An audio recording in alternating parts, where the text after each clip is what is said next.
Welcome to this month's Sea Change community interview. Our topic is leveraging the National Academies reports to support equity work at institutions of higher education. I am Dr. Erin Conn, and I am a project director with Sea Change, and today I'm joined by Dr. Ashley Baer. I'm so thrilled to have you with us. Can you introduce yourself for our community? Sure. Well, thank you, first of all, for the opportunity to speak with you today and share a little bit about the work of the National Academies on these topics. My name is Ashley Baer. I serve as the director of the Committee on Women in Science, Engineering, and Medicine at the National Academies, which is a committee whose work, really broadly defined, is focused on advancing gender equity in science, engineering, and medicine. Awesome. And you and I have known each other for several years, I think since I started working with Sea Change. And so can you share a little bit from your perspective how the work of your committee aligns with the mission of Sea Change? I really think the work of our committee and Sea Change is just so incredibly synergistic.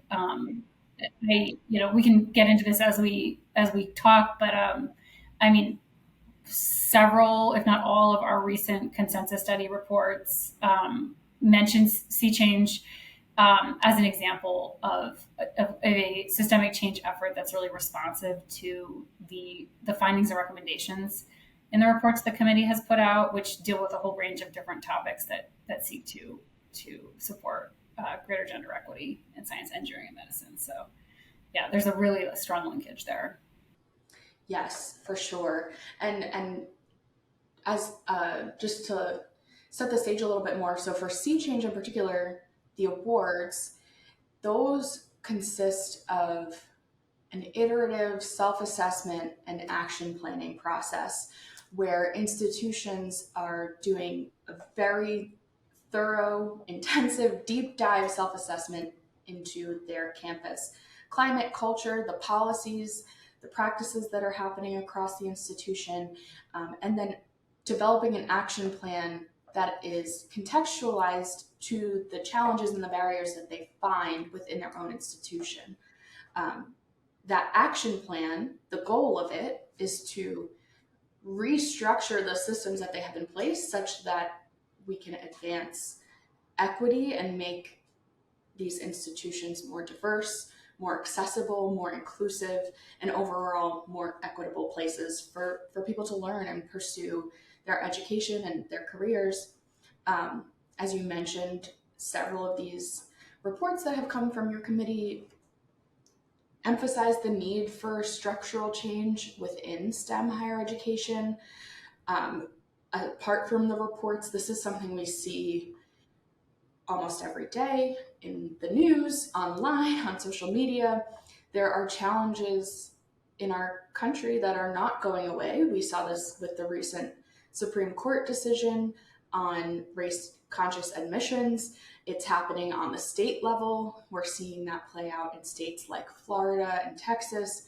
And just societally, we're seeing discrimination of all kinds. And so the need for systemic change across society and especially in higher education is super, super necessary. So you direct the Committee on Women in Science, Engineering, and Medicine.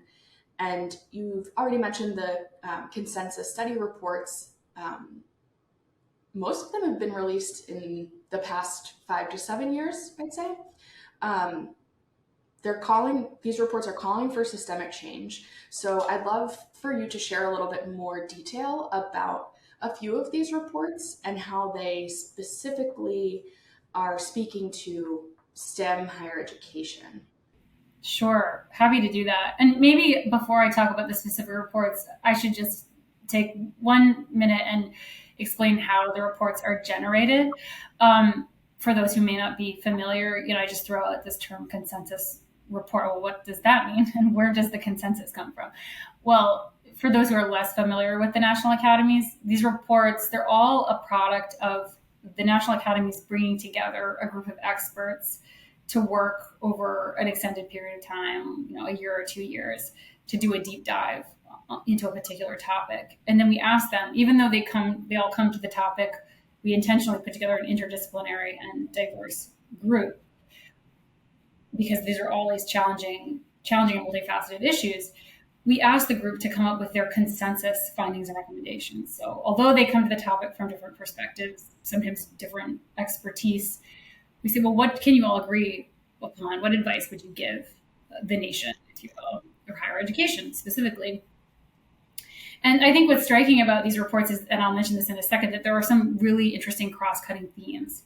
So in terms of some of the specific topics that the reports have focused on, the reports that we've released over the last few years, we've done a lot of work focused on preventing and addressing sexual harassment. We released a report in 2018 that was very influential. I think helped to provide higher education with a really rigorous foundation of knowledge about what sexual harassment is, what is its prevalence, what is its impact, and that has also aided in guiding higher education and working to address and prevent sexual harassment, and actually led to the foundation of what we call an action collaborative, which is essentially higher education institutions working together to try to implement the report's findings and recommendations to address these challenges, which are really found everywhere in society and certainly in higher education.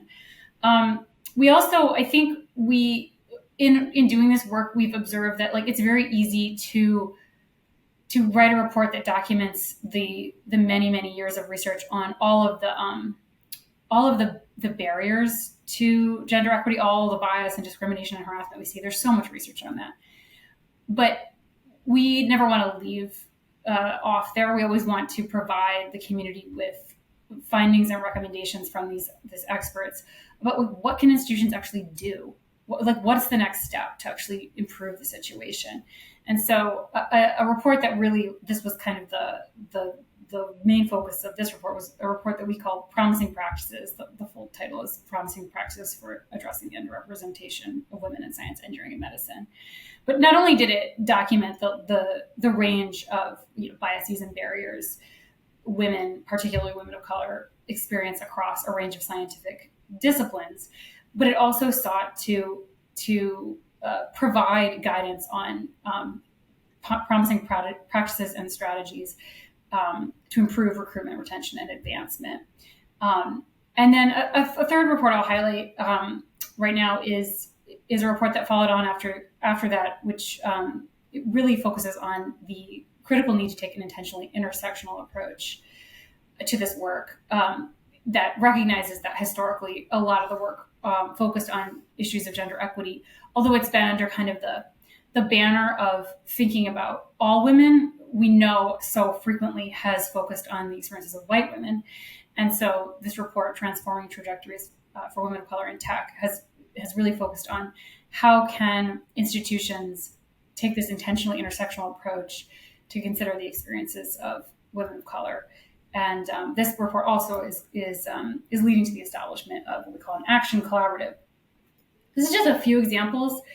I'll pause in a moment, but I just wanted to say that there are a couple of cross-cutting themes through all of these reports that I just want to mention. So one is we never want the focus of the report to be on the way we lovingly put it is, it's not about fixing the women. The reports are all about thinking about how institutional structures need to change. So it's not about asking individuals to change how they are interfacing with a flawed system. It's about thinking about how to improve the system. Another is that we know that when we go from recognizing there's a problem to trying to develop strategies and practices to address that problem, while we may look around us and see that that institution over there is instituting that intervention or that program, and that institution over there is doing this other intervention or program, we can't conclude that those will necessarily work in our institutional context. And the first thing we need to do is look internally within our institutional context, collect data to better understand exactly what Sea Change is asking the Sea Change community to do. Really, what we sort of call diagnose the specific challenges, and then look to the evidence base that's available actually in these reports to think about what kinds of strategies and practices you could put in place that are really directly responsive to the unique challenges that you may be facing. And then, of course, to monitor the impact over time of putting those interventions in place and doing that with this intentionally intersectional approach. So we're not recreating this problem where we're kind of lumping all women together, all groups together. So those are just a few cross-cutting themes that have emerged from this work. But let me stop there because I'm sure you have other questions, Erin. That is all such helpful information. I kind of want to bring us back to what you said about how these reports can be useful for folks as they're doing self assessment with Sea Change or in any other capacity when they come to or determine their root cause issues, the root causes that are leading to the challenges that they're seeing, the things that they want to change within their institution. You mentioned coming back to an evidence base. So can you elaborate a little bit more about how these consensus study reports provide that evidence base, how it can be used as a starting point or maybe even a resource in and of itself to support institutions and the people doing this work as they are navigating this space? Yeah, that's a great question, and I think it's a maybe provides another good opportunity for me to explain sort of what these reports are and how they're generated.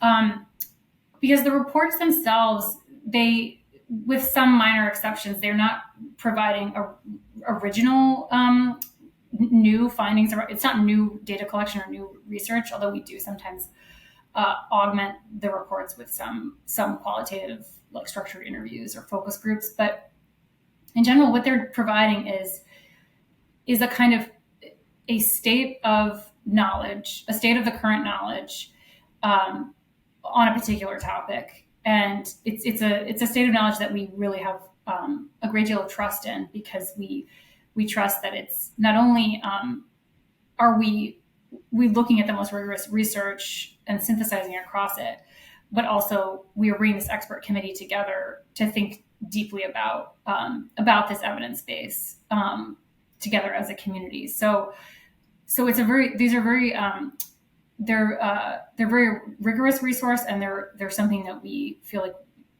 we can really trust in.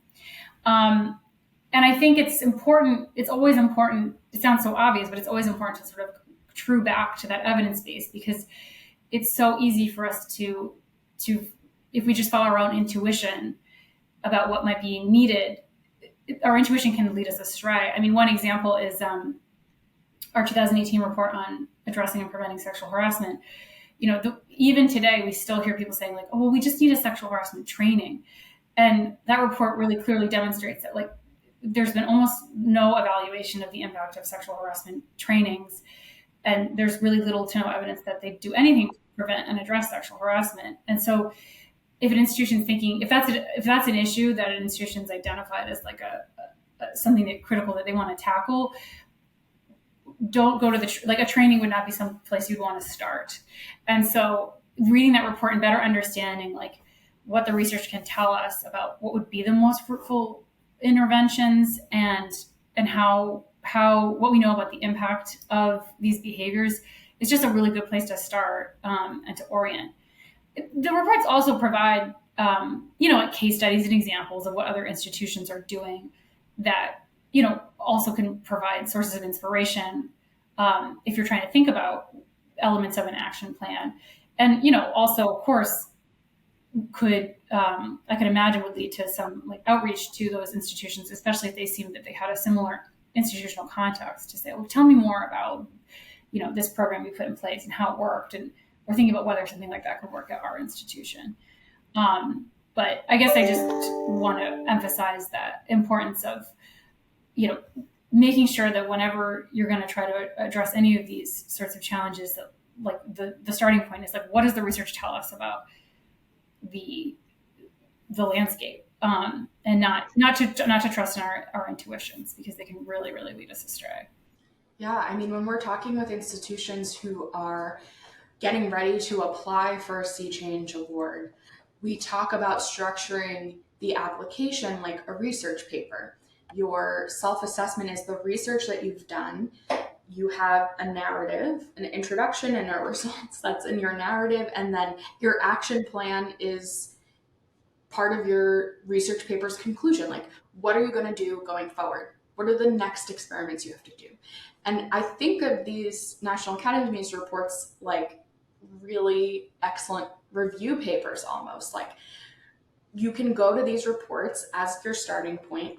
The evidence exists, right? We know that there's decades of research around systemic transformation within higher education that we can apply to these equity efforts. So I think these reports are a really useful resource for people, whether they're pursuing sea change awards or just working on systemic change efforts on their campuses as a whole. So I think, well, if I can just respond to that quickly, uh, I think I just want to emphasize that like we really want people to use these reports. That's why they're out there to be a resource for exactly this purpose, and they're all, they're a freely available resource that you can download online, and we really want people to use them, and we are here to facilitate the use of those reports too. So if if anyone listening to this finds one of these reports and thinks it's helpful in guiding their work, but they want to learn more, they need some guidance or some additional help, tracking down a particular, I don't know, researcher that's cited in the report or something like that. We want to be a resource. That's a part of our responsibility, is to be a resource in helping. So yeah, we hope people will use the